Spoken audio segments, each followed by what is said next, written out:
Amelia, hindi lang si Tanya ang anak natin. Askasuhin mo rin yung iba. Natatawang sabi ng asawa ni Amelia na si Domeng. Saglit lang na tumingin si Amelia na abala pa rin sa pagtitirintas ng buhok ni Tanya.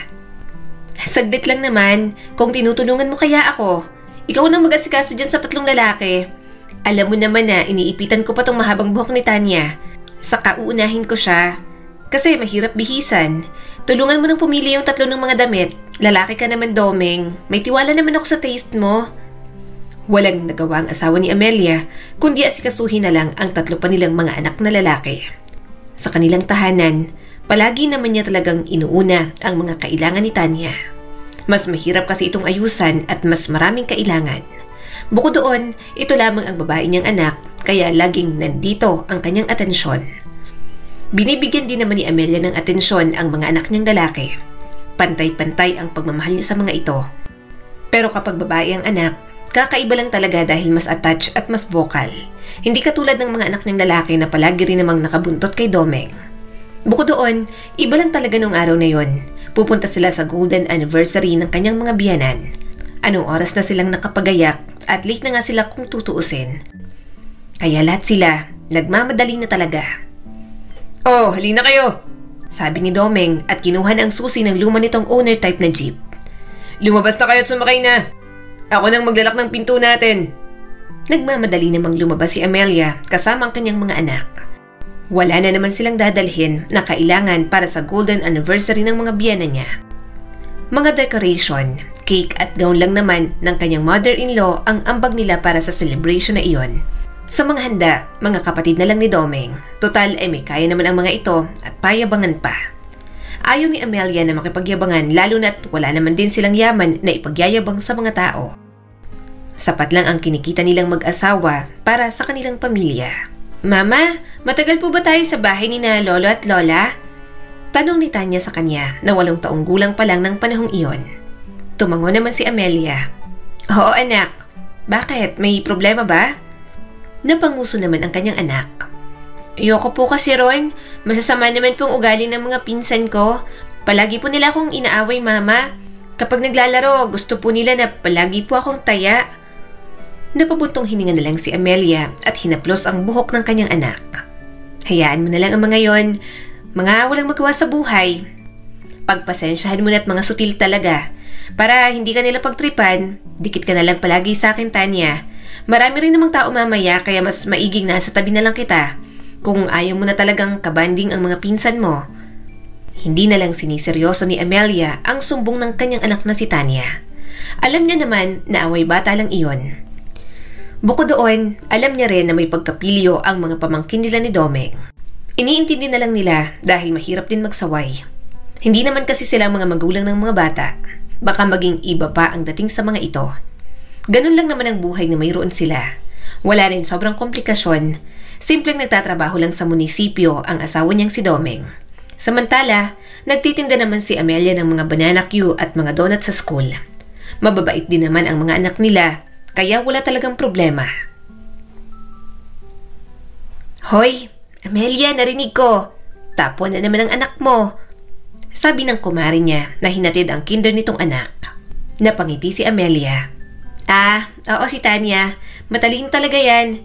3 years old pa lang, ang galing nang mag-memorize ng kung ano-ano yan. Sumingit naman si Tonyang na masyadong intrimitida.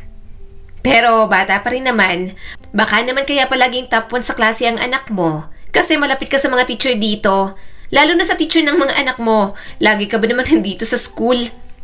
Kumunot ang noon ni Amelia. So, anong sinasabi mo, Tonyang? Nasipsip ako sa mga teacher ng mga anak ko para maging paborito sila at gawing angat sa klase? Tumaas ang isang kilay nito. Ay, bakit? Hindi ba? Mapaklang tumawa si Amelia. Ayaw magpatalo sa binibintang ni Tonyang sa kanya. Pwede ba, Tonyang? Tigilan mo nga ako. Mukha bang ako ang klase ng magulang na sumisipsip sa mga teacher at magpapalakas sa kanila para lang paboran ng anak ko? Huwag mo akong igaya sa'yo. Hindi ko gawain ang mga gawain mo. Ikaw nga dyan ang araw-araw dito sa school para ibida yung anak mo. Tanggapin mo na lang kasi na mas matalino at mas magandang anak ko. Nanlaki naman ang mga mata ni Tonyang. Anong sinabi mo? Ganyan palang ugali mo. Pinagkukumpara mo ang mga batang walang kamuang-muwang. Pinamiwangan niya naman ito. Paano hindi ko ikukumpara? Ikaw ang nagsisimula dyan. Pinagkokompetensya mo ang dalawang bata. Mga bata pa naman ang mga yan. Saka huwag mong ma-question kung bakit ako palaging nasa school. Malamang, bulag ka ba? Nagtitinda ako ng mga donut at mga banana cue dito. Bumibili rin sa akin ng mga teacher kaya natural na malapit sila sa akin. At ang anak ko, sadyang matalino at magaling sa klase. Hindi ko na kailangan pang sumipsip sa mga teacher niya para lang iangat si Tanya sa klase nila. Napairap naman si Tonyang at hinilang anak nito. Halika na anak, huwag ka nang bumili ng donut dyan. Umungot naman agad ang anak nito. Mama, ayaw. Gusto ko po kay Aling Amelia. Masarap po yung donut nila. Pero ayaw pumayag ni Tonyang. Huwag na nga sabi. Huwag matigas ang ulo. Sa bayan kita ibibili, yung mas masarap. Huwag ka na ulit bibili dyan kay Amelia. May tae mga paninda niyan. Hindi naman masarap. Napasinghap si Amelia, pati ang kumare niya. Na-offend siya sa sinabi nitong may tae ang kanyang mga paninda. Gustong-gusto niya na talagang patulan. Subalit pinigilan niya lang ang kanyang sarili. Hahaba lang at baka maibato niya pa ang mainit na mantika sa pagmumukha ni Tonyang. Natawa naman ang kumare ni Amelia nang makaalis si Tonyang kasama ang anak nito.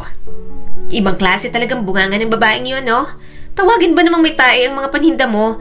Kahit nga buhok, ayaw mong mapunta dyan sa banana cute donuts mo. Huminga ng malalim si Amelia at pilit na pinapakalma ang kanyang sarili.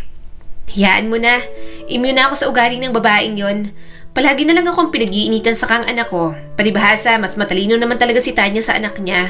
Saka lahat naman ng mga anak namin, mabait at hindi rin gaanong pilyo. Maayos kasi ang pagpapalaki namin ni Domeng. Natawa naman ang kanyang kumare. Tama ka, mababait nga ang mga anak mo. Pero minsan sumusobra na talaga yung si Tonyang.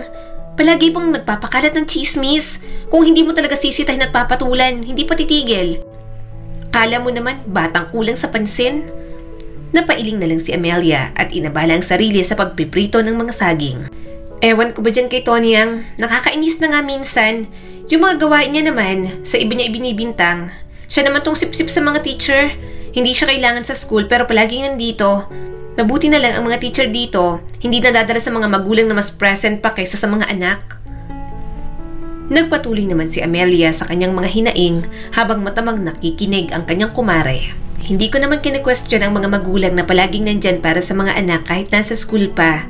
Ang akin lang, hayaan nilang matuto yung mga anak nila. Kaya nga nila ba sa environment na iba sa tahanan para matuto ng ibang bagay. Pero ang gagawin nila, halos itali ng mga anak sa leeg tapos gusto pang gawing competition kung anong meron sa mga bata.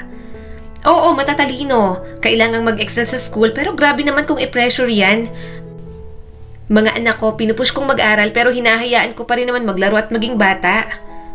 Tumango naman ang kanyang kumare, sang-ayon sa kanyang pananaw tungkol sa mga bata.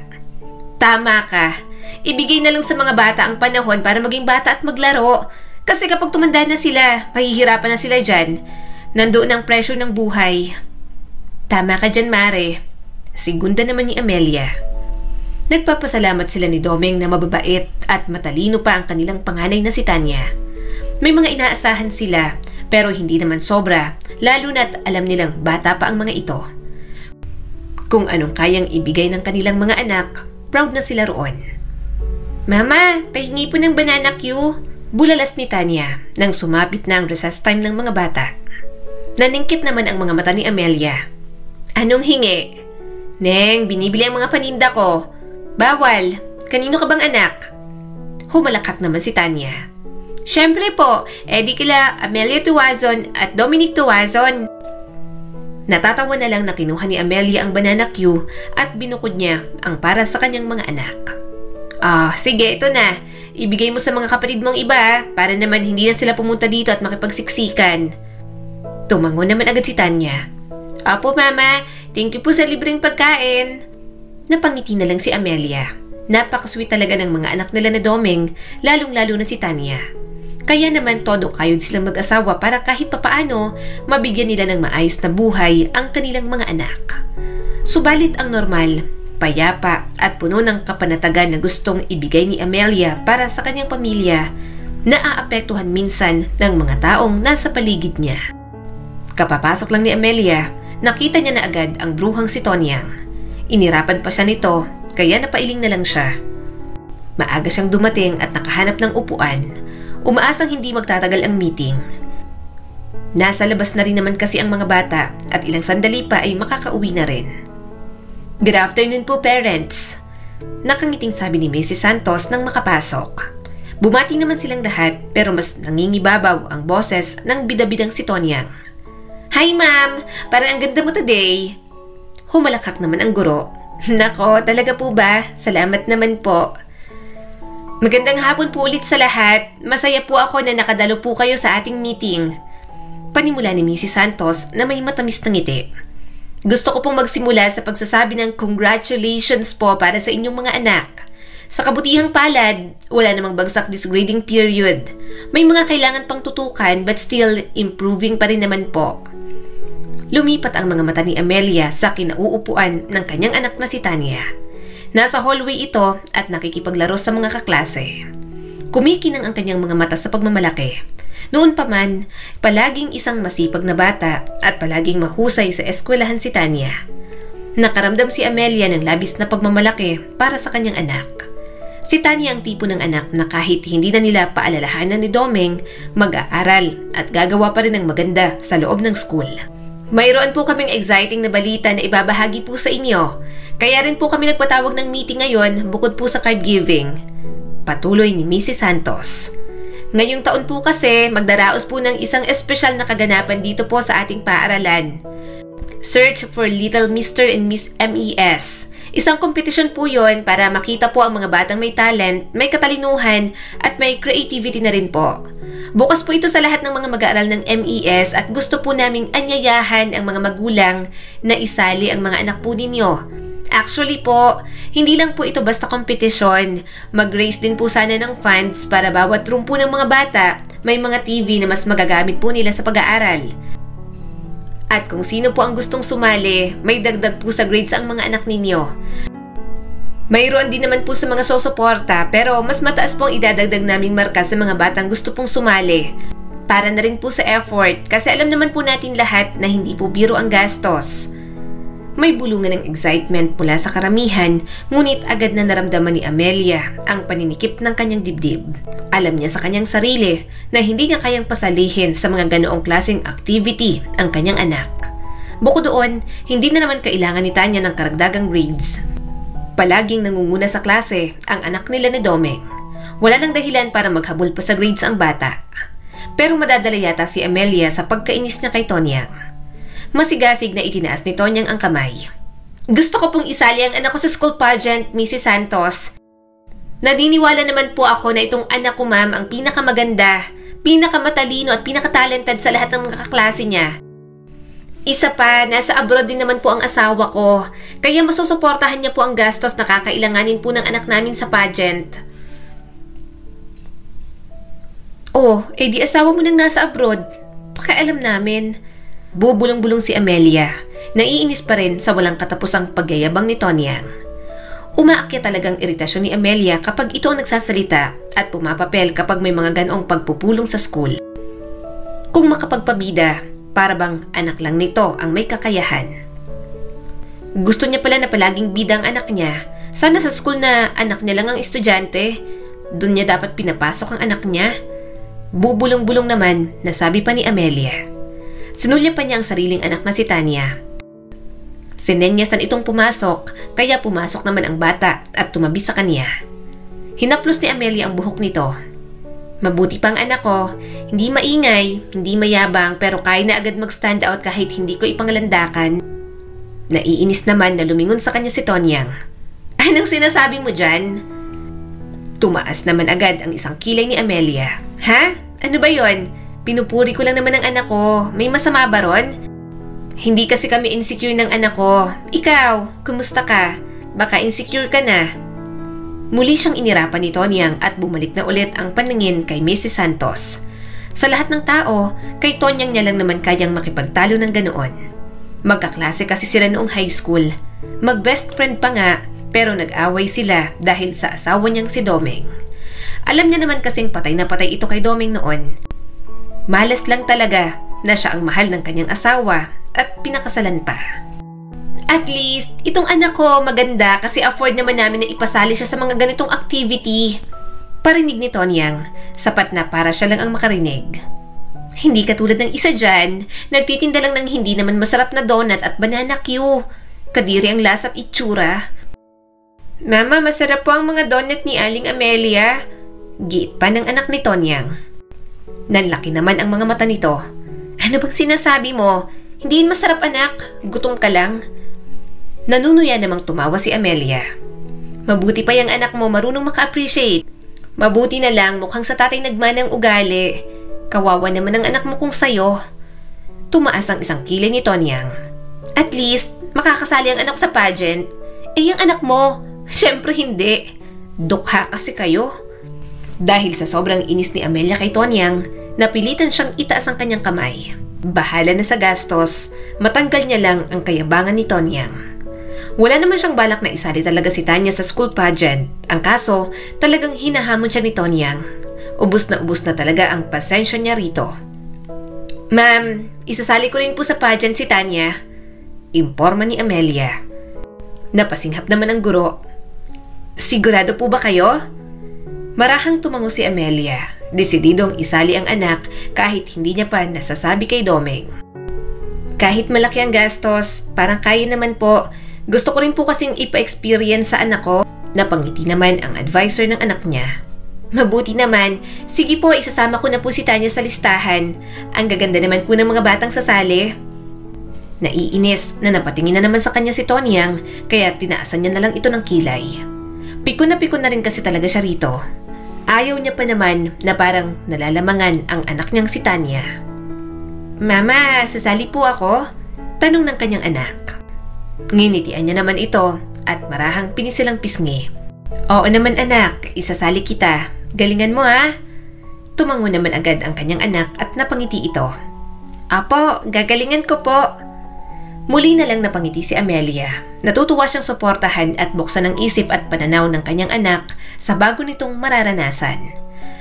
Batid niyang mahihirapan sila ni Domeng pero kapag nandyan na naman, alam niyang kaya nang magawa ng paraan. Kinagabihan, nagplano na agad si Amelia na sabihin sa asawa niya ang tungkol sa plano. Domeng, may kailangan akong sabihin sa'yo. Sabi ni Amelia at medyo kinakabahan sa topic na bubuksan sa kanyang mister. Tumingala ito sa kanya habang may ginagawa. Anong meron? May problema ba? Umiling naman siya. Wala naman. Wala. Sandaling nag-alinlangan si Amelia at hindi sigurado kung papaano magsisimula. Nakapag-desisyon kasi ako na isali si Tanya sa school pageant. Nakausap ko ng kanyang advisor kanina. Natigilan si Domeng at nakakunot ang noo sa pagkalito. Pageant? Anong pageant? Umupo si Amelia sa tabi ng kanyang asawa. Search for Little Mr. and Miss MES. Gustong sumali ni Tanya at sa totoo lang, magandang karanasan naman yun para sa kanya. Isang anak lang naman natin siyang babae. Saka sana para ma-expose din ng anak natin sa ibang bagay. Napabuntong hininga si Domeng at hinimas ang batok. Amelia, alam mo namang hindi natin kayang bayaran lahat ng gastos na yan. Pera-pera naman ang pinapairad sa mga ganyang klase ng contest. Magastos ang mga susuotin. Mga pagpapaayos dyan. Hindi natin kaya yun, Amelia. Alam mo namang sapat lang din ang kinikita natin. May ipon pero gagalawin ba natin yun para lang sa pagsali ni Tanya sa mga ganyan? Nanlambot ang mga mata ni Amelia. Hindi ko naman sinasabing gamitin ang ipon natin. Naiintindihan ko naman, Domeng, na mas marami tayong gastos ngayon sa 4 nating anak saka dito sa bahay. Pero pwede namang mangolekta ng pondo. Lumapit sa mga may kaya sa bayan saka ikaw sa munisipyo, yung mga matataas na taong kilala mo ron, para hindi kulelat ang anak natin. Sa mga susuotin naman, ako nang bahala. Doble kahid na lang ako. Bahala na. Basta maisali at mapa-experience lang natin kay Tanya ang mga ganoong klase ng contest. Pumayag ka na. Nag-iisa lang naman nating anak na babae si Tanya kaya pagbigyan mo na ha. Umiling si Domeng at mahina ang boses sa pagkadismaya. Amelia, alam kong gusto mong ipa-experience kay Tanya pero para kasing pag-aaksaya lang ng pera. Lalo na't babae ang isasali kaya talagang magastos. Mas maganda na may pinagkukunan tayo ng sobra pa para hindi rin tayo mahirapan. Wala naman akong pakialam sa pera, Domeng. Marami naman tayong malalapitan. Sabi ni Amelia, desidido pa rin na mapapayag ang kanyang asawa. Gusto ko lang suportahan si Tanya. Sige na naman, pumayag ka na. Kapag nandyan na naman, magagawa na rin naman ang paraan eh. Saka imposibleng walang magbibigay ng pera para kay Tanya kapag naging candidate na. Saka kapag bumili sila ng tickets, kasama naman ang mga pangalan nila sa gagawing raffle. Bahagyang lumambot ang ekspresyon ni Domeng, ngunit hindi pa rin kumbinsido. Hindi pa rin ako sigurado dyan sa gusto mong mangyari. Baka ma-short tayo sa pera sa kalagitnaan. Marami tayong gastusin, Amelia. Baka lang nakakalimutan mo. Huwag kang mag-alala. Kakayanin naman eh. Isang beses lang to. Pagkatapos nito, hindi nasasali si Tanya. Sayang naman ang ganda at talino ng anak natin. Mabilis na sagot ni Amelia. Malumanay pero determinado ang tono. Naniniwala ako sa anak natin. Ibigay mo na lang kay Tanya ang pagkakataong to ha. Mananalo siya o kung hindi man sa perahan, alam kong mananalo pa rin niyang si Tanya sa madla at hakot awards pa. Mataman siyang tiningnan ni Domeng. Amelia, gusto ko lang din naman ang best para sa panganay natin. Pero, sure ka ba? Hindi mo naman mayaalis sa akin ang pag-aalala na baka mag-ipi tayo. Umiling naman agad si Amelia. Alam ko naman ang pinag-aalala mo, Domeng. Pero nangako na ako kay Tanya. Sinabi ko na sa kanyang guro na sasali siya at hindi ko sisirain ang pangakong yon. Umaasa sa atin si Tanya at ayoko naman na mabigo ang anak natin. Muling napabuntong hininga si Domeng. Ang agap mo namang magdesisyon. Hindi mo man lang muna kinonsulta sa akin. Tumango si Amelia at medyo nagigilty. Pasensya ka na. Na-excite lang ako. Ano, papayag ka na ba? Sandaling natahimik si Domeng. Pinasadahan ng kamay ang buhok bago tumango. Sige, kasi ano pa bang magagawa ko? Kung ganyan ka kadeterminado, hindi kita pipigilan. Pero kapag sobrang laki na ng gastos, kahit nasa kalagitnaan, tigilan na agad ah. Baka ma-short tayo sa pera kapag yan ang pinagtuunan lang natin ng pansin. Tumango naman agad si Amelia at matamis na napangiti. Oo, basta akong bahala. Salamat sa pag-unawa, Domeng. Dumating na ang araw ng pageant. Kinakabahan man si Amelia, ay ramdam na ramdam niya pa rin ang pananabik para sa kanyang anak. Ilang linggo nang naghanda si Tanya para sa araw na yon. Talagang mas binigyan ni Amelia ng oras ang preparation ng kanyang anak para doon. Pagdating nila sa venue, halos hindi mapigilan ni Amelia ang sigla. Inayos niya ang dress ni Tanya na suot ng mga candidate para sa opening dance number. Ang ganda-ganda mo, anak! Ngumiti si Tanya sa kanya at kinakabahang hinimas ang tela ng damit nitong suot. Salamat po, Mama. Medyo natatakot po ako kasi ang dami pong tao. Kaya mo yan, anak. Paninigurado ni Amelia kay Tanya, sabay pisil sa balikat nito. Tandaan mo lang na lagi kang ngumiti, lumakad ng straight at gawin ang best mo. Magaling ka kaya kaya mo yan. Bumilis ang tibok ng puso ni Amelia nang magsimula ng event. Umupo muna siya. Pinapanood ang iba pang mga magulang at mga bata na naghahanda sa backstage. Nakakahawa ang excitement sa hangin, ngunit ang buong atensyon ni Amelia ay nasa kanyang anak na si Tanya. Hinaplos niya ang braso nito dahil ramdam niyang medyo kinakabahan ang bata. Nang magsimula ang unang bahagi ng kompetisyon, grabe ang sigaw nila ng kumare niya. Pati mga tambay sa kanto, sinama na nila para audience impact. Tinawag si Tanya sa entablado at habang tumutugtog ang musika, kumpiyansa itong naglakad. Ano ba yan? Ang ingay! Bulalas ni Tonyang. Boo! Di naman magaling! Natawa naman ang kumare ni Amelia. Tingnan mo talaga tong si Tonyang, pati ba naman bata? Natawa na lang din siya. Hayaan mo na, malaki kasing inggit niyan palagi sa akin. Go, Tanya! Anak ko yan! Sigaw na lang ni Amelia na halos umalingaw-ngaw na ang boses sa karamihan. Mabilis naman siyang pinigilan ng kanyang asawa na natatawa na rin. Hoy, Amelia, yung boses mo. Baka mapaus ka na. Taas ng energy mo ngayon ah. Sana sa kama ganyan ka rin. Nanlaki naman ang mga mata ni Amelia at malakas na hinampas ang braso ng tumatawang si Domeng. Ikaw talaga, manahimik ka nga dyan. Malakas na pumalakpak si Amelia habang nakangiti. Sumulyap sa kanya si Tanya at ngumiti pabalik. Nang dumating ang talent portion, sumigaw na naman siya. Anak ko yan! Ako nagturo dyan! Go, Tanya! Sigaw ulit ni Amelia. Grabe ka, Tanya. Ikaw ang pinakamagaling. Pataubin mo lahat yan, lalong-lalo na yung isa dyan. Tawang-tawa naman ang kumare niya sa kanyang mga pinagsasasabi. Gumaganti lang naman siya ng mga pagpaparinig. Sinisimulan na naman kasi siya ni Tonyang. Binabalik niya lang ang kasamaan ng ugali nito. Namumungay si Tanya habang tinatapos ang gawain. Isang ngiti ng wagas na kagalakan sa kanyang mukha. Ang puso ni Amelia ay nasa kanyang lalamunan, pinagmamasdan ng kaligayahan ng kanyang anak na alam niyang ibinibigay ang lahat. Hi, Tanya! Nakangiting bati ng judge nang nasa question and answer portion na sila. Kumusta? Anong nararamdaman mo? Tinapat naman agad ni Tanya ang bibig sa microphone. Hi po! Okay lang po. Kinakabahan po ako pero masaya kasi po marami pong sumisigaw ng pangalan at number ko po. Mas lalong nagsigawan at nagpalakpakan ang mga kasama ni Amelia. So, ito ang tanong mo, Tanya. Sabihin mo sa amin, sino ang mas mahal mo? Ang iyong mama o ang iyong papa? Tanong pa ng judge. Umismig naman si Domeng. Ang corny ng tanong ah. Bakit kailangan papiliin? Pareho naman kaming mahal ng anak namin.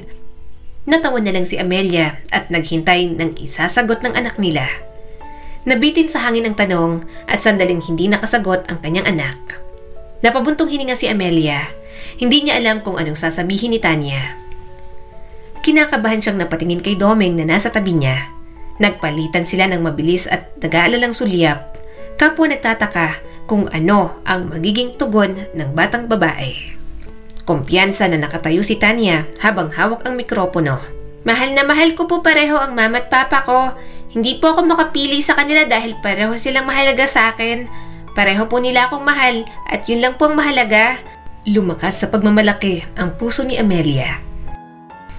Napangiti siya. Nagustuhan ang sagot ni Tanya. Naramdaman niyang humigpit ang kamay ni Domeng sa kanya at nilingon niya ito. Nagtamang kanilang mga mata at sa sandaling yon, pareho silang napangiti. May halong pagmamalaki at saya na bumulong si Domeng sa kanya. Ang talino niya. Anak ba talaga natin si Tanya? Natawa naman si Amelia. Malamang, kanino pa ba magmamana ang anak natin? Mahal niya tayo kasi maayos ang pagpapalaki nating dalawa. Pareho silang nakamasid habang nakayuko si Tanya at bumalik sa gilid ng stage. Medyo naluluhan na siya sa labis na pagka-proud sa anak. Para bang ang pagmamahal nito pumupuno sa bawat pulgada ng kanyang pagkatao. Hindi mahalaga sa kanya kung nanalo o natalo si Tanya. Nagpalaki sila ng isang mabuting anak na babae. Isang magalang, matalino at mapagmahal na anak. At yon ang pinakamalaking tagumpay na mararamdaman nila ni Domeng bilang mga magulang. Sa mga lumipas na taon, kahit papaano nagagawa pa rin naman nila ni Domeng ang lahat para sa kanilang 4 na anak. Habang lumalaki ang mga ito, tumatanda na rin naman sila.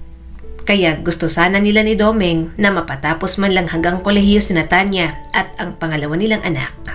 Wala naman silang problema. Walang pasaway sa kanilang mga anak. Nag-aaral naman ng mabuti ang mga ito. Yun nga lang, hindi naman sa lahat ng pagkakataon palaging ganoon ang takbo ng mga buhay sa loob ng kanilang pamilya. Kalalapag niya lang ng bagong sandok na adobo sa lamesa nila. Tumingin si Amelia kay Tanya na tahimik na kumakain ng kanin. Kapag pinagmamasdan niya ang mga anak niya, talagang mabilis na lumalaki ang mga ito, lalong-lalo na ang panganay. Nagiging katulad na ito ng ibang kabataan na dalaga na rin. Gaya na lang kanina, napansin niyang may mga bulaklak, tsokolate at mga maliliit na regalo na nakatago sa bag ni Tanya. Ayaw niya sanang buksan ang usapin, pero mas okay na mas open ang anak nila ni Domeng tungkol doon. Tanya? Malumanay at seryosong sabi ni Amelia. Nakakatanggap ka ng mga bulaklak at tsokolate sa school lately, hindi ba? Kanina ba galing ang mga yon? Sa mga manliligaw mo? Tumingin si Tanya, itinaas ang paningin at tumingin kay Amelia.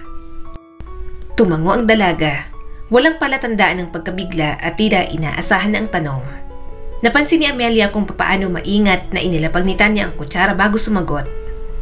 Opo, Mama. Sagot ni Tanya at tipid lang ng umiti. May mga taong may crush lang po sa akin. Hindi ko naman po sila pinapayagang manligaw sa akin kaso ayaw po magpapigil. Hindi ko naman po sila pwedeng pigilan na magbigay ng mga regalo. Parang nakaka-offend din naman po kung hindi ko po tatanggapin. Nag-effort naman po sila. Medyo nakakunot ang noo ni Amelia. So, may manliligaw ka na ba? May gusto ka ba sa mga yon? Bago makasagot si Tanya, sumabat na agad si Domeng na hindi nagugustuhan ng usapan. Lilinawin ko lang sa'yo, Tanya. Bata ka pa. Nag-aaral ka pa sa school. Wala pang dahilan para magkaroon ka ng boyfriend sa ngayon. Mag-aral ka muna dahil yan naman dapat ang inaatupag ng kabataang katulad mo. Huwag kang gagaya sa iba dyan na boyfriend ng maaga. Kapag nabuntis ng maaga, sa mga magulang din na matatakbo. Alam ko naman po yun, Papa. Mabilis na sagot ni Tanya. Hindi ko naman po balak magkaroon ng boyfriend.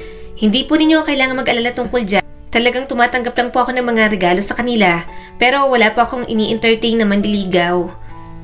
Tumingin si Amelia kay Domeng na tumango na aprobado sa sagot ni Tanya. Gayunpaman, hindi pa rin kumbinsido. Mag-aalala talaga sila na may umaaligid pa rin sa anak nila dahil nangangamba sila na baka ma-impluwensyahan ito. Overprotective sila kay Tanya dahil ito lang naman ang nag-iisa nilang anak na babae.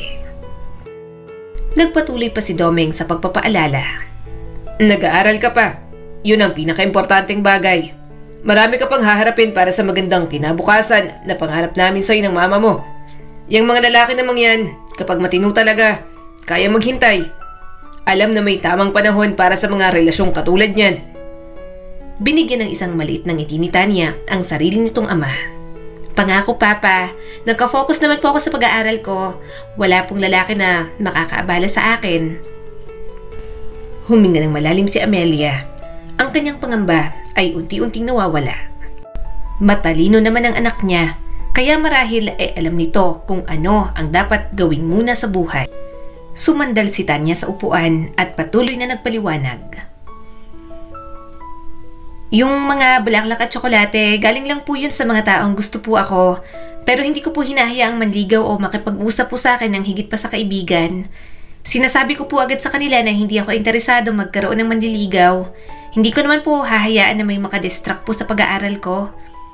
Nagpalitan ng tingin sina Amelia at Domeng at bagamat may kaunti pa rin alalahanin sa kanilang mga puso, nakaramdam sila ng kaunting ginhawa. Malalim naman ang pangunawa ni Tanya. Pinapaalala lang talaga nila palagi para hindi nito makalimutan. Hay, salamat. Natutuwa akong marinig yan, anak. Sabi ni Amelia habang humahalakak ng mahina. Basta kapag may nagpaparamdam sa'yo, sabihin mo na lang na hindi ka komportable para tumigil na sila. Tumango si Tanya at lumawak ang ngiti. Alam ko po, Mama, minsan po kapag nakikita ko pong asang-asa po sa akin na may patutunguhan po kami, tinatanggihan ko na po ang mga regalong ibinibigay. Yung mga tinatanggap ko lang naman po mula po sa mga taong nakaka-appreciate po sa akin. Tumango naman si Amelia. Ayos lang. Tiwala ko sa'yo, Tanya. Natanong ko lang din dahil gusto rin naman namin ni Domeng na maging open ka sa amin. Kasi hindi ka rin talaga pala kwento. Huwag mong kalimutan, gusto namin mag-focus ka pa rin sa pag-aaral mo kaysa sa lahat ng bagay.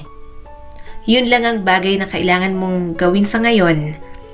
Apo, Mama, hindi ko po nakakalimutan ang mga bilin ninyo. Mahinhin na sabi ni Tanya. Ayaw lang naman ni Amelia na magkaroon pa ng mga alalahanin ng kanyang anak tungkol sa mga manliligaw. Magiging distractions lang ang mga lalaki para sa pag-aaral ng kanilang anak. Sa ngayon, nakakaramdam ng ginhawa sina Amelia at Domeng na alam nilang ang kanilang anak ay matured, maingat at nakatuon sa mga bagay na talagang mahalaga lang sa buhay nito. Pero, kaya niya bang ibigay ang tiwala sa anak nila na parang maraming itinatago? Nakaupo si Amelia ng komportable sa sofa sa kanilang sala habang umiinom ng kape at nakikipagkwentuhan sa kumare niyang si Liza. Kanina pa silang nagchichismisan doon, tumatawa rin sila tungkol sa isang alaala noong mga nasa high school pa lang sila. Oo, naalala mo ba yung pagkakataon na nagtangkang sumugod tayo sa mall kasi inakala ko nakikipag-date ang asawa ko sa iba? Tanong ni Liza at wala pa man ay tawang-tawa na agad. Sobrang nakakahiya, pero dahil doon nagkaayos naman kami ng asawa ko. Muntik na kami maghiwalay. Grabe talaga yon. Tumawa naman si Amelia. Tama ka, magulo tayo nun. Nakipagsabunutan din ako para sa'yo. Kaloka ka? Nakakatawa at magulo pero klase ng memory na masasabi kong totoo ang pagkakaibigan natin. Nagpatuloy sila sa pagtawa. nagbabalik tanaw sa mga araw ng kanilang kabataan. Masarap pag-usapan ang magagaan na bagay at natutuwa si Amelia sa presensya ng kanyang kaibigan. Lumapit na kasi ang tirahan ng mga ito kaya masaya siya na dinalaw siya ni Liza. "By the way Amelia, nakita ko si Tanya kamakailan," sabi ni Liza at seryosong tumingin sa kanya. "Nasa cafe siya sa bayan kasama yung isang lalaki." Napahinto si Amelia saglit, parang tumalon ang kanyang puso. "Lalaki? Anong ibig mong sabihin?" Nagpatuloy si Liza pagkatapos sumubo ng cassava cake. "Oo, lalaki mare. Magkatabi sila at parang magkasintahan nga una kong tingin ko pa lang sa kanila. Tumatawa at nag-uusap na parang magjowa. Ayoko sanang bigyan ng kahulugan pero gusto ko lang sanang ipaalam sa'yo. Pinapayagan mo ba siyang magkaroon ng boyfriend?" Napalayo ang mukha ni Amelia, parang nawala ng kulay. Hindi Liza. Mahigpit naman siyang pinagbabawalan ni Domeng sa bagay na yan. Bata pa siya para dyan. Sigurado ka ba sa nakita mo?" Tumango si Liza. "Oo, sigurado ako. Mabuti pala't nabanggit ko sa'yo. Muntik na mawala sa isip ko." Tinamaan ng pagkabigla si Amelia. Ayaw niya sanang magduda pero hindi mapigilan ang kanyang isipan na mag-isip ng kung ano-ano. Nag-aalala siya na baka sumuway na ang kanilang nag-iisang anak na babae sa kanila ni Domeng. "Salamat sa pagsasabi, Liza. Kakausapin ko siya mamaya." Pagkatapos ng usapan, hindi mapakali si Amelia. Kailangan niyang malaman ang buong kwento. Pagka-uwi ni Tanya, agad niya itong kinumpronta tungkol sa sinabi ng kanyang kumare. Nakaupo si Tanya sa kanyang kama. Nagbabasa ng libro nang pumasok si Amelia na may seryosong ekspresyon. "Tanya, kailangan kitang makausap." Seryosong sabi ni Amelia. Ano po yun, Mama?" Tanong naman ng dalaga. Umupo si Amelia sa tabi nito at huminga ng malalim. "Si Liza, nakita ka daw niya kamakailan sa cafe at sinabi niya na kasama mo raw ang isang lalaki. Sabi niya para magkasintahan kayo. Totoo ba yun? May kasintahan ka na ba?" Nanlaki ang mga mata ni Tanya sa gulat. Hindi po Mama, wala po akong boyfriend.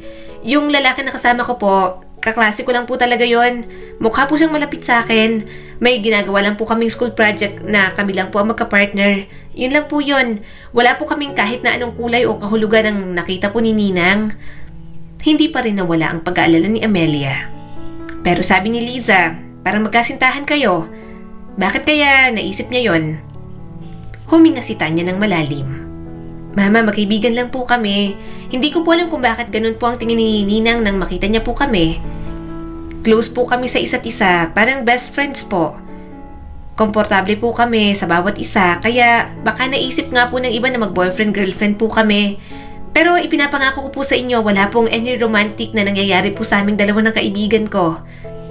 Pero may pagdududa pa rin si Amelia at matamang tiningnan ng kanyang anak. "Sweet daw kayo." Ngumiti si Tanya ng bahagya. "Kasi nga po malapit nga po kami, Mama. Kahit po sa ibang kaibigan ko ganun din po ako. Tumatawa kami, nag-uusap tungkol sa lahat. At saka yung lalaki na kasama ko po, bisexual po kasi siya. Hindi niya po ako type kaya wala po kayong dapat ipag-alala." "So, ibig mong sabihin wala kayong relasyon?" Tanong pa ni Amelia para mabigyang linaw ang kanyang mga iniisip. "Opo, wala po talaga." Sagot ni Tanya na may kaunting tango. "Studies lang po ang priority ko, Mama. Wala po akong oras para magkaroon ng boyfriend. Sana po maniwala po kayo sa akin." Huminga ng malalim si Amelia. Parang ang bigat sa kanyang dibdib ay unti-unti nawala habang inaalala ang sinabi ng anak. Palaging responsable si Tanya at malinaw na alam nito ang mga bili nila.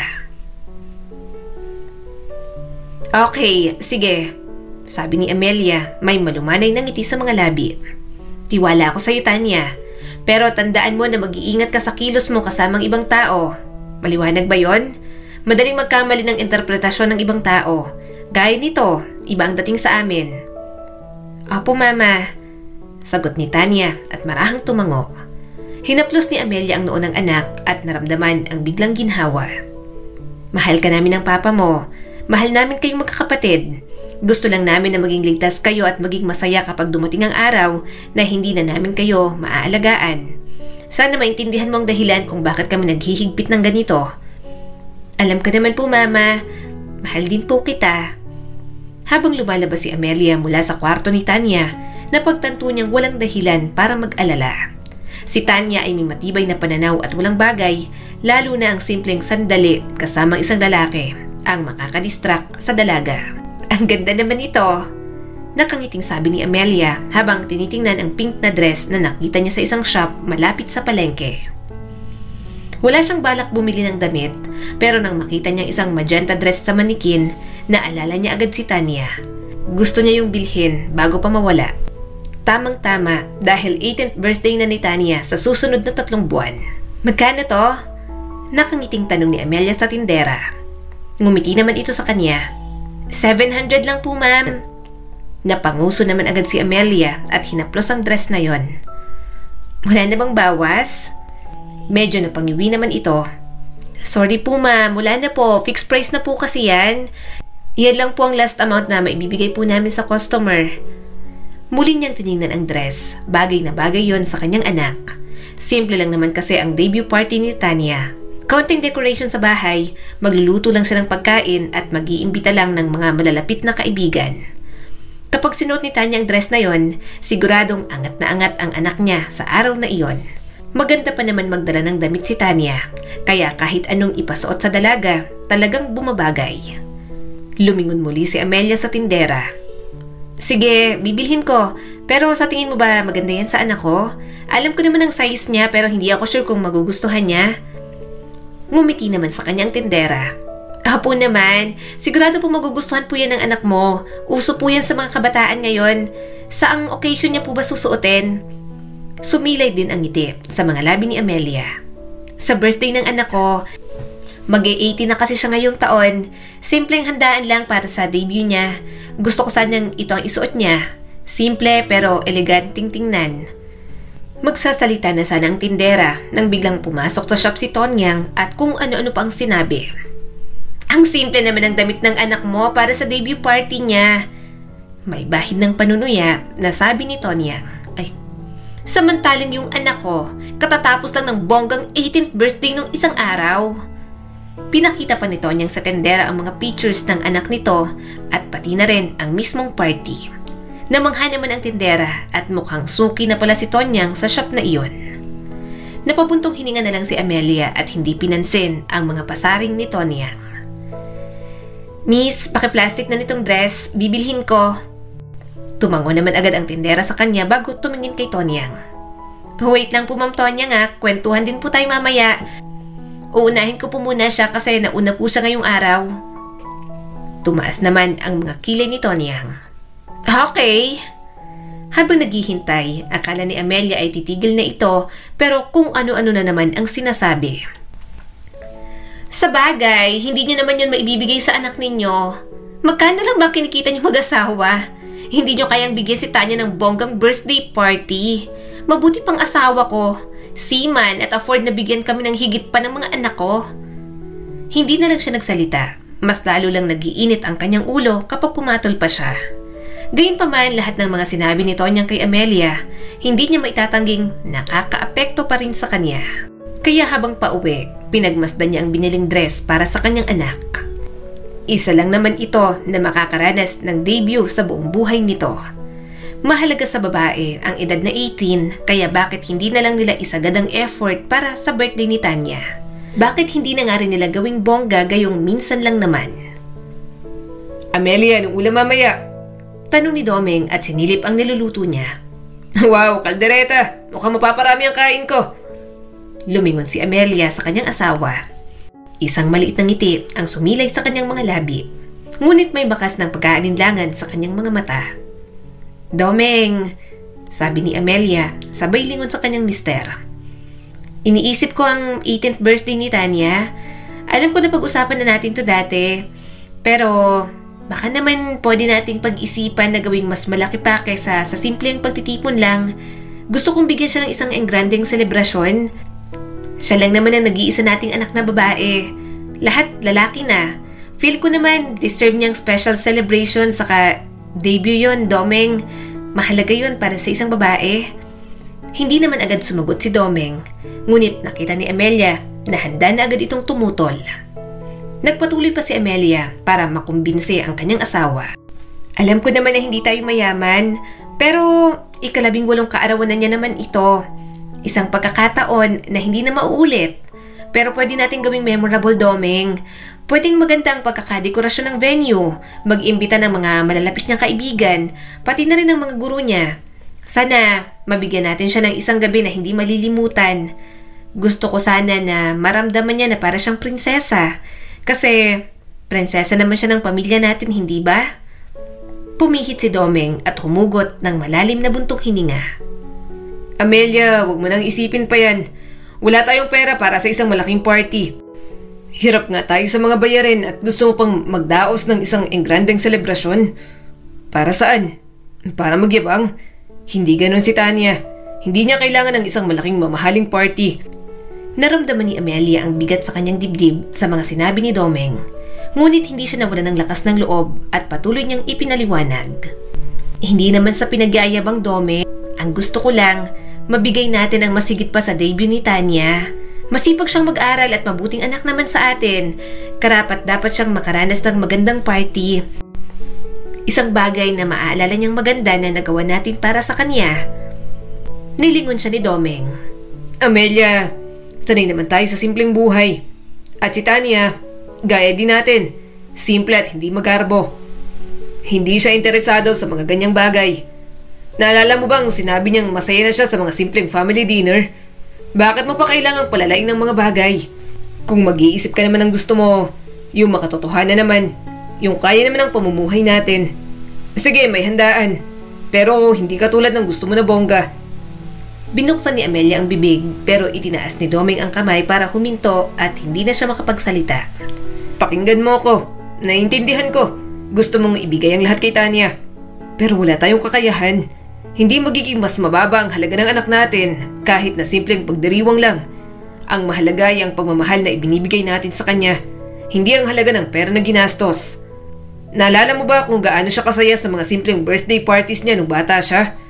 Isang masarap na hapunan, isang pirasong cake, ilang mga putahe at karaoke, masaya na siya. Hindi mo na kailangan na bigyan pa ng bongga. Naninikip ang kanyang dibdib. Gusto niyang magbigay kay Tanya ng isang party na puno ng kagandahan, pero tama si Domeng.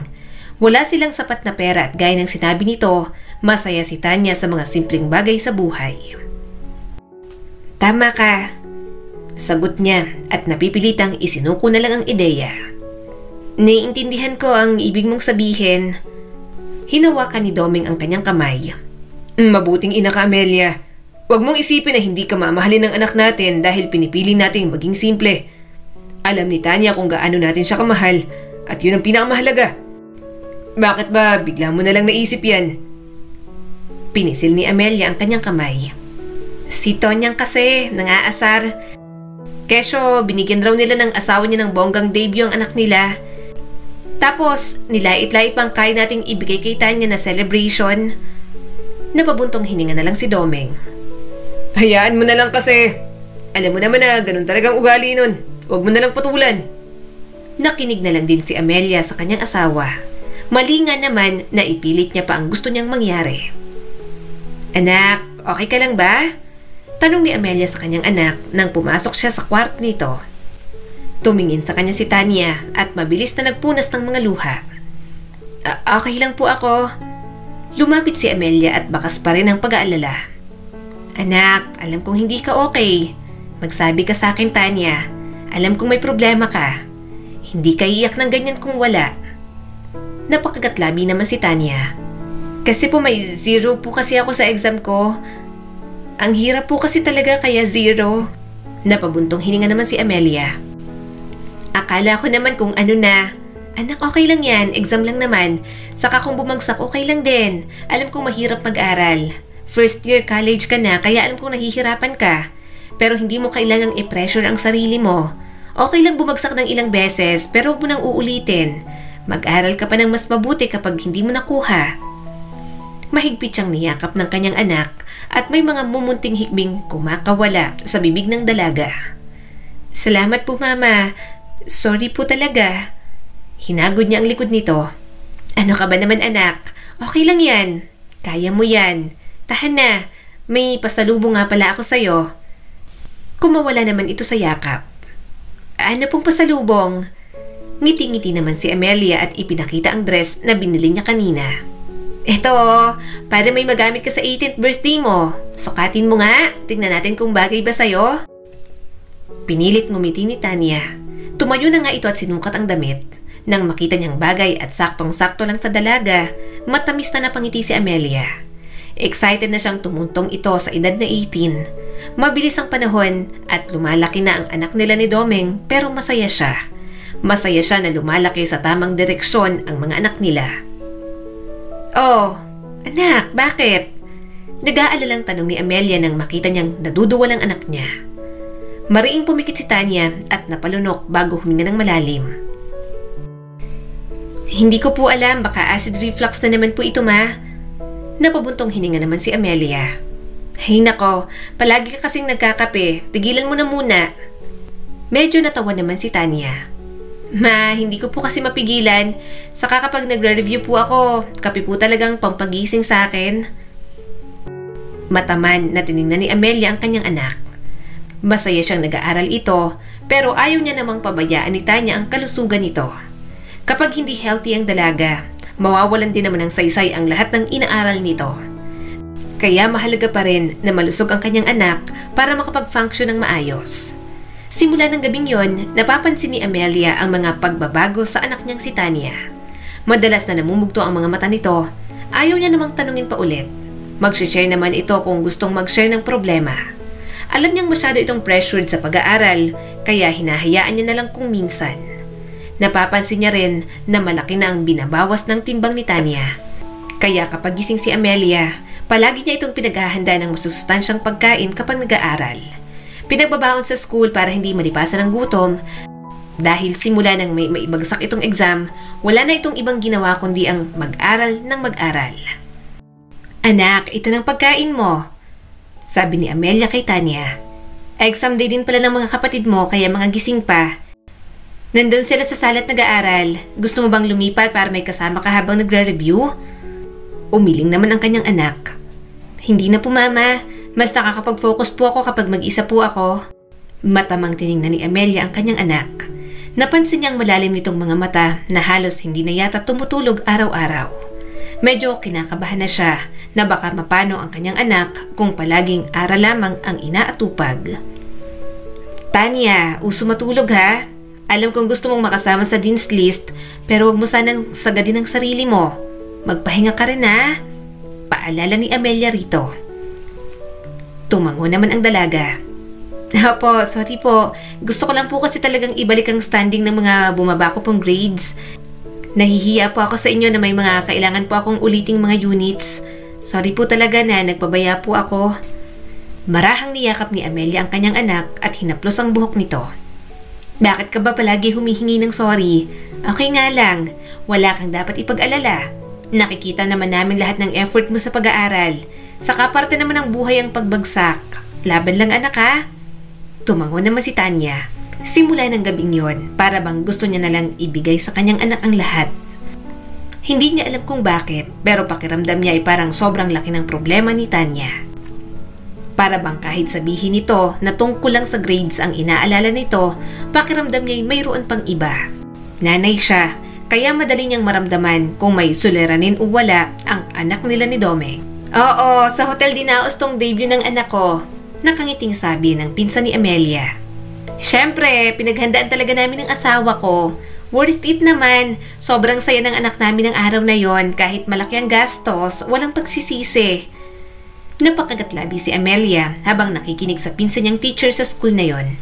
Abala siya sa pagtitinda ng mga banana cue at mga donut, pero hindi niya mapigilang hindi makinig sa usapan ng iba.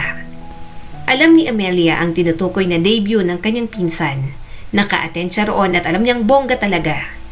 Dahil sa mga taong nakapaligid sa kanila, Mas lalong nabuhay ang mithi ni Amelia na ibigay ang bonggang birthday party sa kanyang kaisa-isang anak na babae. "Hoy, Mare, sigurado ka ba?" tanong ng kanyang kumare. "Sure ka na ba talaga dito? Ang laking gastos tapos pinangutang mo pa." Alam ba ni paring Domeng? Hindi agad nakasagot si Amelia.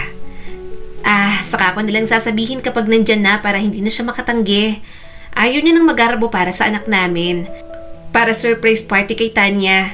Saka babayaran naman namin ang mga utang na to kahit magdoble kayod pa ako. Gusto ko lang talagang mabigyan ng maayos na debut ang anak ko. Napabuntong hininga si Liza. "Bahala ka na nga. Basta ayusin mo yung mga desisyon mo.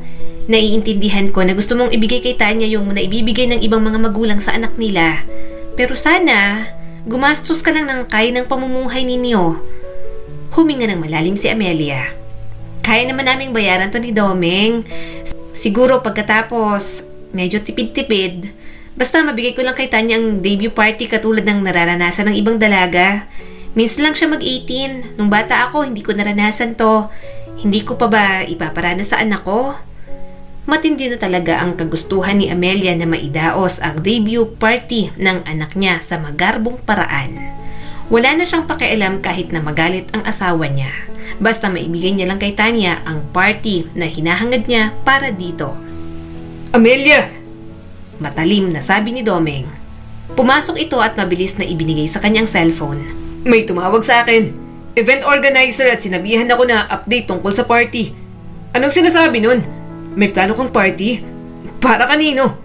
Para kay Tanya?" Hindi makatingin ng diretso si Amelia sa kanyang asawa. "Pasensya na, hindi ko na muna sinabi sa'yo. Kasi alam ko natututol ka." Bakas ang inis at pagkadismaya sa mukha ni Domeng. "Talagang tututol ako. Ano ba naman kasi to, Amelia? Nagkasundo tayo. Simpleng handa para kay Tanya. Pamilya lang, mga malalapit na kaibigan lang at bahay lang ang selebrasyon. Ano tong kalokohan na to? May event place pa. Nag-iisip ka pa ba?" Nanginginig si Amelia dahil sa mga salitang natatanggap niya mula sa asawa. Alam niya namang mali na hindi niya muna sinabi rito. Pero gustong-gusto niya kasi talaga na gawin iyon para kay Tanya. Inaasahan niya na ang ganoong pagtatalo pero hindi pa rin maiwasang mag-alala. Pilit siyang umiti, umaasang ang kanyang kalmadong itsura ay makapagpapagaan ng galit ni Domeng. "Intindihin mo na lang, Domeng," sabi ni Amelia at pilit na pinapakalma ang kanyang mister. "Saka surprise to para kay Tanya. Huwag mo na lang sanang banggitin. Hindi naman to mabigat." "Hindi mabigat?" Tumaas na ang boses ni Domeng. "Amelia, hindi to simpleng party. Walang hiya naman oh. Mas magarbo pa to sa naging kasal natin. Ano bang pumasok sa isip mo at tinuloy mo to? Pinag-usapan natin na simple lang pero anong ginawa mo? Iba pa rin ang ginawa mo, Amelia. Sumasakit ang ulo ko sa'yo." Kinagat ni Amelia ang labi at agad na umigting ang kanyang depensa. "Pasensya ka na.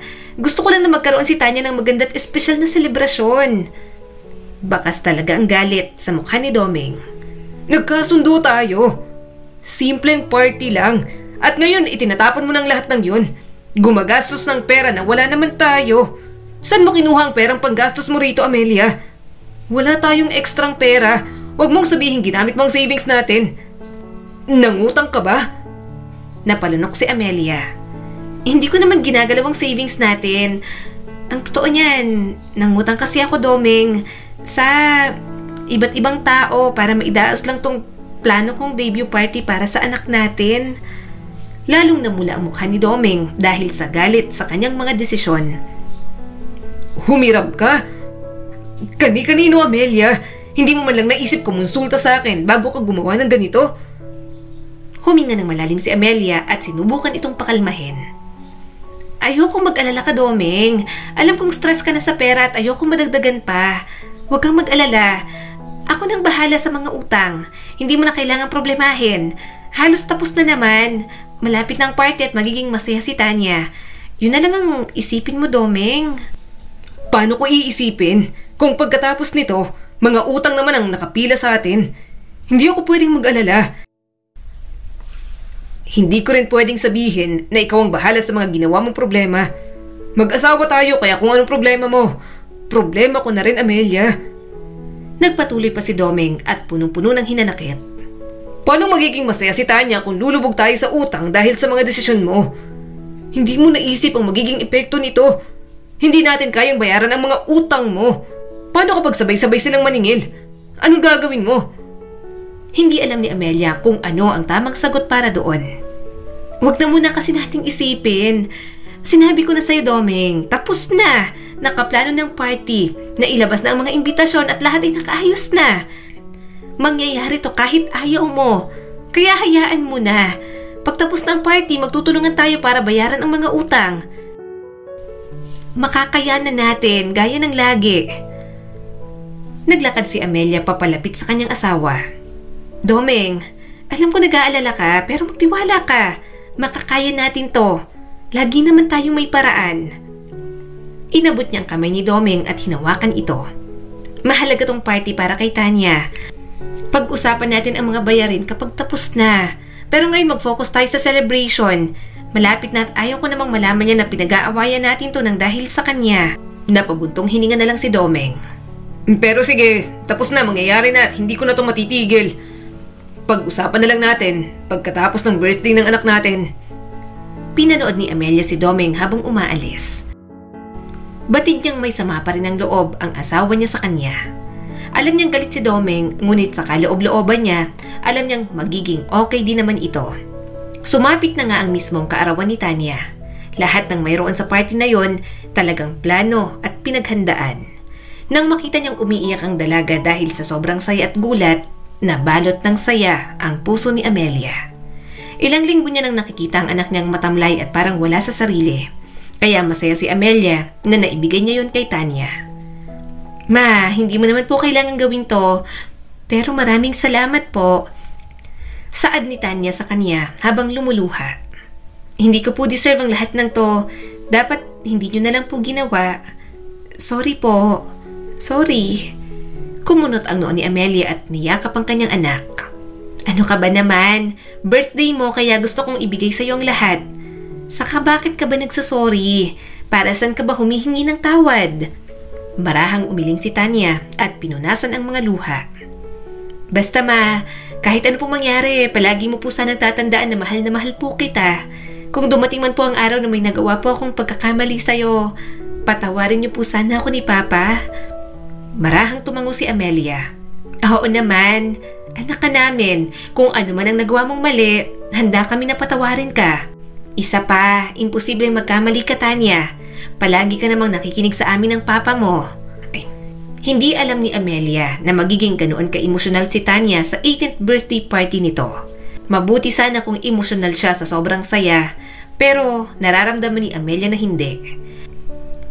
Kaya naman pilit yung nagsusumiksik sa kanyang isipan at talagang paulit-ulit na bumabagabag sa kanya. Pero ang hindi alam ni Amelia, mas may babagabag pa pala sa kanya na siya rin mismo ang gumawa. Oh, nasa na pong bayad mo? Sabi mo ngayon na hindi ba? Tanong ng inutangan niya para maidaos ang bonggang birthday party ni Tanya. Hindi alam ni Amelia ang kanyang isasagot. Pare, pasensya ka na. Kababayad ko lang kasi nung nakaraan sa isa pang pinagkakautangan ko. Kaya medyo wala akong maiaabot sa'yo ngayon. Alam mo namang pinagtatrabahuhan pa namin lahat ng binabayad namin. Bakas ang inis sa mukha ng lalaki. Ano ba naman yan, Amelia? Sana ako ang inunan niyo ni Domeng. Kailangan na kailangan ko na yung hiniram mong pera kasi ang sabi mo, saglit lang at ibabalik mo rin naman. Nagtiwala kami ng asawa ko pero anong petsa na? Napalunok si Amelia. Nahihiya sa kumpare na labis niyang naabala. Pasensya ka na talaga. Sa inyo ng asawa mo, magbabayad naman kami ni Domeng. Pakihintay na lang oh. Di ka na makakaulit sa akin. Dali naming magbitiw ng pera sa'yo pero ang kunat mo namang magbayad. Naiinis na sabi nito bago sumakay ng motor at umalis. Huminga na lang ng malalim si Amelia. Sa araw na yon, hindi lang ito ang pumunta. Marami pa ang pumupuntang naniningil sa mga inutang niya. May balak naman siyang magbayad pero pagtatrabahuhan pa nila ni Domeng. Subalit hindi niya naman inasahan na sabay-sabay maniningil ang mga ito. Namalayan na lang na baon na sila ni Domeng sa utang. Sorry na nga. Naluluha niyang sabi sa asawa na sinisisi siya kung bakit ganoon ang buhay nila ngayon. Alam ko naman na nagkamali ako. Oo, pinagsisisihan kong padalos-dalos kong desisyon. Napailing si Doming at sinapo ang noo. Bakas ang pagkadismaya sa mukha nito. Wala nang saysay kahit magsisi ka pa, Amelia. Baon na tayo sa utang at puro tayo bayad na lang ng bayad. Kahit pangangailangan ng mga anak natin, hindi na natin maayos na matugunan dahil sa ginawa mo. Kung sana ba naman, hindi mo na pinilit pang lintik na magarbong birthday party ni Tanya. Sana wala tayong iniisip ngayon ng mga problema. Baon na nga tayo sa utang. Pinagchichismisan pa tayo sa labas. Siyempre, sasabihin nila na kapag daos tayo ng ganong kalaking party pero utang lang pala. Anong mga magiging dating sa kanila? Iisipin nila na mayabang tayo, na mayabang ang pamilya natin. Mas lalong tumulo ang mga luha ni Amelia. Kung pwede niya lang bawiin ang kanyang mga desisyon, nagawa niya na sana. Hindi niya naman gusto na sunod-sunod silang habulin ng mga utang. Ayaw niya rin sana gambalain pa ang mga ito, pero wala na talaga siyang magawa. Tuloy-tuloy na ang paniningil ng mga utang. Ma, totoo po ba? Umiiyak na tanong ni Tanya. Pinangutang mo lang po ang paghanda sa birthday ko? Hiyang-hiya naman siyang tumingin sa kanyang anak. Pasensya ka na, Tanya. Gusto lang naman kasi kitang bigyan ng maayos na party. Kahit sabihin mong simple lang ang gusto mo, alam kong pangarap mo ang mga ganoon. Muling tumulo ang mga luha ni Tanya. Opo, pangarap ko po yun, pero kapag hindi po kaya, hindi ko rin naman po pinipilit. Mama naman, sana hindi mo na lang po ginawa. Stress na po tayong lahat dahil sa utang at pakiramdam ko po. Parang kasalanan ko po lahat ng to. Umiling agad si Amelia at marahang nilapitan ang kanyang anak. Tanya, hindi ganun yon. Huwag mong sisihin ang sarili mo, ha? Wala kang kasalanan. Huwag mong sisihin ang sarili mo. Napailing na lang si Tanya. Halatang dismayado at matinding nabigo sa kanya. Lumandas na lang ang mga luha sa pisngi ni Amelia. Dahil sa kanyang hindi wais na desisyon, nagigipit na tuloy ang kanyang pamilya. Dahil sa kanyang hindi wais na desisyon, nagigipit na ang kanyang pamilya. Aray! Bulalas ni Tanya. Mama! Tanya! Tanya? Nagmamadaling tumayo si Amelia at iniwan ang mga damit sa kanyang kandungan. Mabilis na umakyat sa hagdan. Sumunod si Domeng, parehong nag-aalala sa sakit na narinig nila mula sa boses ng kanilang anak. Nakita nila si Tanya sa silid nito. Nakayuko at lukot ang mukha sa sobrang sakit. Dumadaloy ang dugo mula sa mga binti nito at tumutulo sa sahig sa ilalim ng dalaga. Nabitin ang hininga ni Amelia sa pagkabigla. Diyos ko! Tanya! Sigaw niya habang mabilis na nilapitan ng anak. Walang pag-aalinlangan, tinulungan nila si Tanya na makasakay sa owner nila. Nanginginig na ang katawan ng kanilang anak sa labis na sakit. Mahigpit na hinawakan ni Amelia ang kamay ng dalaga. Sinusubukang mabigay ng kaunting comfort kahit na natatakot din naman siya. Sa ospital, mabilis na dinala sa isang emergency room si Tanya at hindi nagtagal, naiwan silang naghihintay sa isang puting pasilyo. Habang ang mag-asawa ay naglalakad-lakad, ang mga mukha nila ay puno ng pagkabahala. Sa wakas, lumabas ang doktor habang seryoso ang ekspresyon. Stable ng anak ninyo, sabi ng doktor na nagbigay ng pansamantalang ginhawa sa kanila. Ngunit, ang ikinalulungkot ko, hindi na nakaligtas ang bata. Wala nang buhay ang embryo. Nakatunganga si Amelia at Domeng, hindi makapaniwala sa mga sinabi ng doktor. Paanong nagkaroon ng baby ang anak nilang si Tanya? Paano nangyari yon? Wala silang ideya. Walang palatandaan na si Tanya ay nagdadalang tao. Ang mga kamay ni Amelia ay nanginginig at ang mukha niya ay pumutla nang humarap siya kay Domeng. Paanong hindi agad natin ito nalaman? Umigting ang panga ni Domeng. Buntis pala siya. Ibig sabihin, may boyfriend siya nang hindi natin nalalaman. Nagmamadali silang pumunta sa silid ni Tanya. Ang mga isipan nila ay naguguluhan sa galit, kalituhan at hindi pagkapaniwala. Nasa kama si Tanya, maputla at mahina. Ngunit nang makita sila nito, walang patid ng tumulo ang mga luha ng dalaga. Halos hindi na ito makahinga sa labis na pagtangis. Mama, Papa, pasensya na po. Garalgal ang boses na sabi ni Tanya at paulit-ulit na sinasabing, hindi ko po intensyon na masaktan kayo. Hindi ko po intensyon yun. Parang gustong sumabog ang dibdib ni Amelia dahil sa kanyang nalaman. Ano to, Tanya? Bakit hindi mo sinabi sa amin? Paano mo to itinago sa amin? Nanginig si Tanya habang nagsasalita. Natakot po ako. Hindi ko po alam kung anong gagawin. Ayoko pong magalit kayo sa akin. Palagi niyo po kasing sinasabi na walang boyfriend, walang distractions, at ako sinuway ko po kayo. Ayoko ma-disappoint po kayong dalawa kaya hindi ko po sinabi. Pero nang malaman ko pong buntis ako, sinabi ko po sa boyfriend ko na buntis ako, kaso ayaw niya po akong panagutan. Iniwan niya na lang po ako. Tahimik ang silid ng ilang sandali pagkatapos ng matinding pag-amin ni Tanya. Parang nabibiyak ang puso ni Amelia habang pinapanood ang anak na umiiyak. Ngunit mas nangingibabaw pa rin talaga ang galit. Marami na nga silang problema, pero yon at dumagdag pa ito. Bakit hindi ka nagpunta sa amin? Tanong ni Amelia. Bakit hindi mo sinabi ang totoo? Matutulungan ka namin, Tanya. Mas mabuti pa sana kung sinabi mo sa amin kaysa magtangka kang itago ito. Mas lalong umiyak si Tanya habang ang mukha ay nakatago sa mga kamay. Ayoko pong magalit kayo sa akin. Ayoko pong ma-break ang mga pangako ko po sa inyo. Desperado lang po kasi talaga ako. Inisip ko po na baka kung itago ko po muna, magawan ko po ng paraan. Pilit ko pong tinatanggal ang bata sa katawan ko. Kaya nangyayari po sa akin to. Uminom po ako ng kung ano-anong gamot para mawala lang to sa akin kasi hindi pa po ako handa. Punong-puno ng inis at sakit ang mga mata ni Amelia. Dapat sinabi mo sa amin, Tanya. Hindi lang buhay ng anak mo ang pinahamak mo, pati na rin sa'yo. Matalino ka pero hindi mo ginagamit ng tama ang utak mo. Mas mabuti pa sanang umamin ka sa amin, hinarap ang galit namin kaysa ang batang dinispatsa mo. Puno ng pagsisisi ang boses ni Tanya. Pasensya na po, Mama. Ayoko pong ma-disappoint po kayo. Opo, alam ko pong mali ang ginawa ko at pinagsisisihan ko na po yun. Napailing si Domeng at bakas pa rin ang galit sa mukha nito. Walang kasalanan ng anak mo sa kapabayaan mo pero dinamay mo, Tanya. Ang lakas ng loob mong gawin yan nang hindi man lang sinasabi sa amin. Pasensya na po. Paulit-ulit nitong sabi at sobrang yukong-yuko sa harap nila ni Domeng. Pasensya na po talaga. Dahil sa nangyari, mas lalo silang nahirapan sa buhay. Dahil isang kahihiyan, itinago sa lahat ang nangyari kay Tanya. Pinag-uusapan na sila dahil sa pagkakabaon sa mga utang, kaya ayaw niya nang idagdag pa ang mga pagkakamaling nagawa ni Tanya. Subalit, hanggang kailan ba matatapos ang mga problema? Ayoko na pong mag-aral, Ma.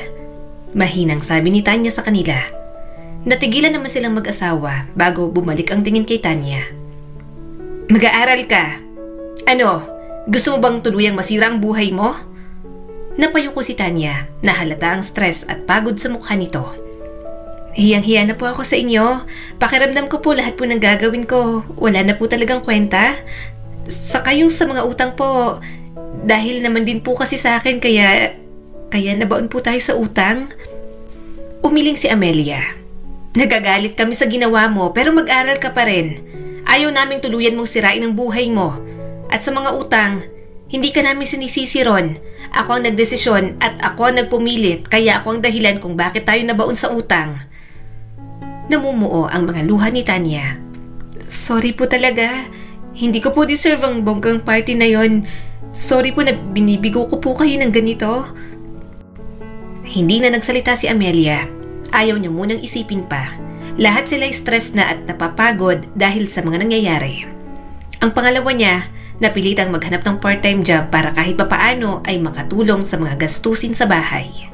Hindi nila sinabi pero may kusang anak nilang yon kaya talagang maaasahan. Ang pangatlo at pang-apat naman, nagtitinda sa mga kaklase ng mga banana Q na niluluto niya. Ginagawa ng mga ito iyon para kahit papaano hindi na humingi ang mga ito ng baon sa school. Mabuti na lang at maunawain ang mga anak nilang lalaki ni Domeng. Gayunpaman, samantala, sa panganay nilang si Tanya, napapansin ni Amelia na kahit nasa kalagitnaan ng pag-aaral, palagi na lang itong tulala. Parang napakaraming iniisip, parang hindi na rin makatulog. Isang gabi pa nga, naabutan niyang binabangungot si Tanya, kaya agad niya itong ginising. Tanya? Tanya, gumising ka! Nag-aalalang tawag ni Amelia habang niyuyugyug ang kanyang anak. Suminghap ito at nanlalaki ang mga matang dumilat. Mama? Napaupo si Amelia sa kama nito. Anong nangyari sa'yo? Binabangungot ka, anak. Ano bang napapanaginipan mo? Habol ni Tanya ang hininga. Nang kumalma na ito, saka naman ito muling nagsalita. Wala po, hindi ko na po maalala. Napabuntong hininga si Amelia at inayos ang kumot ng kanyang anak. Manalangin ka muna bago matulog para hindi ka binabangungot.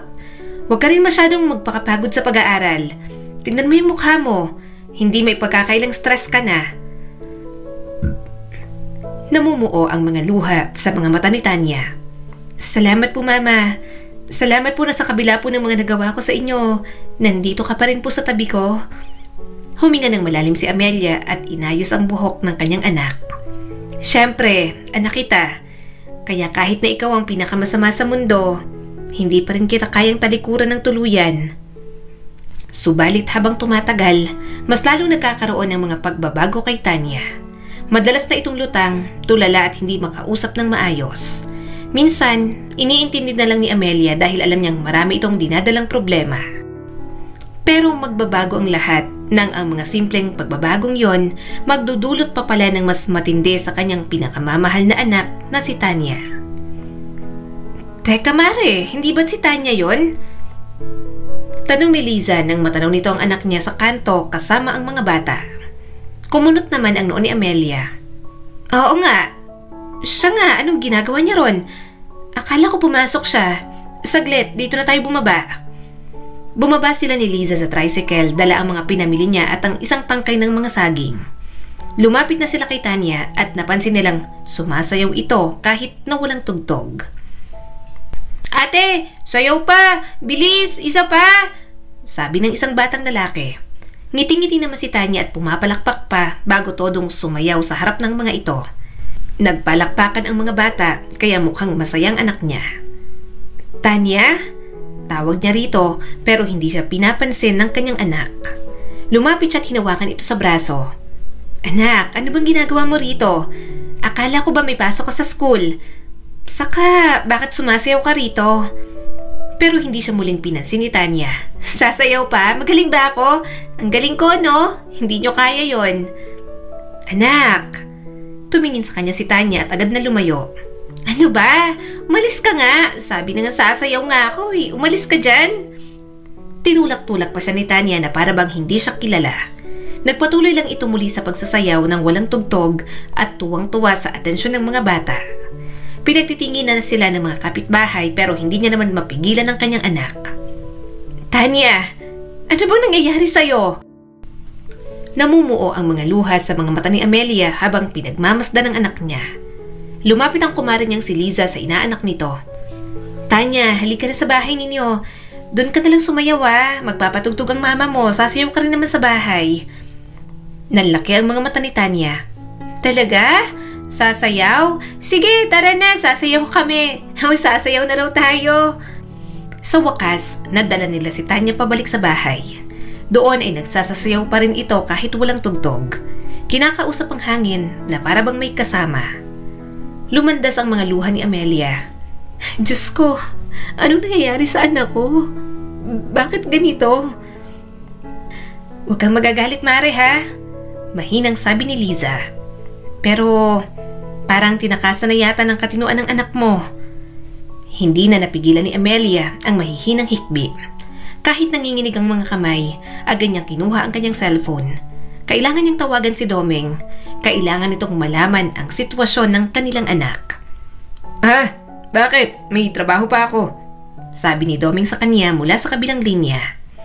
Nanginginig ang kanyang mga labi habang sinasabi rito ang lahat. Bumalik ka na muna rito. Magpaalam ka muna dyan. Hindi ko alam ang gagawin sa anak natin. Si Tanya. May nangyari kay Tanya. Kailangan mo tong makita. Parang awa mo na pumunta ka rito, Domeng. Hindi ko na alam ang gagawin ko. Kahit nag-aalangan, pumunta pa rin si Domeng sa bahay nila. At katulad niya, nagulat din ito nang makita ang kalagayan ni Tanya. Anong nangyari? Bakit ganyan siya? Hindi makapaniwalang tanong ni Domeng. Mas lalong bumagsak ang mga luha ni Amelia. Di ko alam.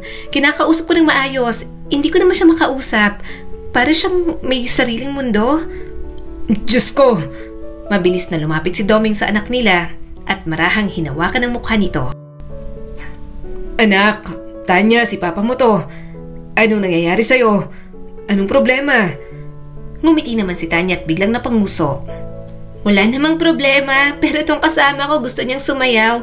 Sabi ko pagod na ako kaya pahinga muna kami kaso ayaw niya. Kinukurot niya nga ako rito, namumula na, sobrang sakit. Mabilis na pinigilan ni Doming si Tanya na kurutin ang sarili. Anak, wag, sinasaktan mo ang sarili mo. Ano bang nangyayari? Bakit ka ba nagkakaganito? Tanya, alam naming marami kang pinagdaraanan pero lumaban ka. Awa mo na anak, lumaban ka. Hindi na muling nagsalita si Tanya at abala na sa bagong mundong ginawa ng utak nito. Mahigpit na niyakap ni Doming ang anak nila at hindi na rin mapigilang hindi umiyak. Samantala, tahimik na umiyak ng umiyak si Amelia. Niyakap siya ni Liza at hinagod ang kanyang likod. Hindi niya matanggap na ganoon ang nangyari sa kanilang anak. Bakit kailangang bumigay ng ganoon ang isip ni Tanya? Wala silang ibang gusto kundi ang mapabuti ang anak nilang babae. Pero yon at mukhang pinabayaan lang nila. Sobrang pagkahabag ang nararamdaman nila para kay Tanya. Nagkamali ba tayo, Domeng? Nanginginig ang boses na tanong ni Amelia habang pinagmamasdan ng anak nila na sa wakas mahimbingang nakatulog. Mali ba tayo ng pagpapalaki sa mga anak natin? Lumandas ang luha sa pisngi ni Domeng. Hindi ko alam. Hindi ko na talaga alam, Amelia. Ayokong maging ganito si Tanya. Hindi pwedeng maging ganito siya habang buhay. Matalinong anak natin. Kaya pa nating bigyan ng magandang kinabukasan sa kabila ng lahat. Ayokong sukuan si Tanya. Galit ako sa mga naging desisyon niya noon. Pero hindi ko hiniling kahit isang beses na maging ganito siya. Hinawakan ni Doming ang kanyang mga kamay. Ilalaban natin siya. Mahirap pero kayanin natin para sa kanya. Marahan siyang tumango. Mahigpit niyang niyakap si Doming. Parang sa isa't isa lang sila kumukuha ng lakas ng mga sandaling iyon. Kahit baon sa utang, naghanap pa rin sila ng paraan para maipa-check up ang anak nilang si Tanya.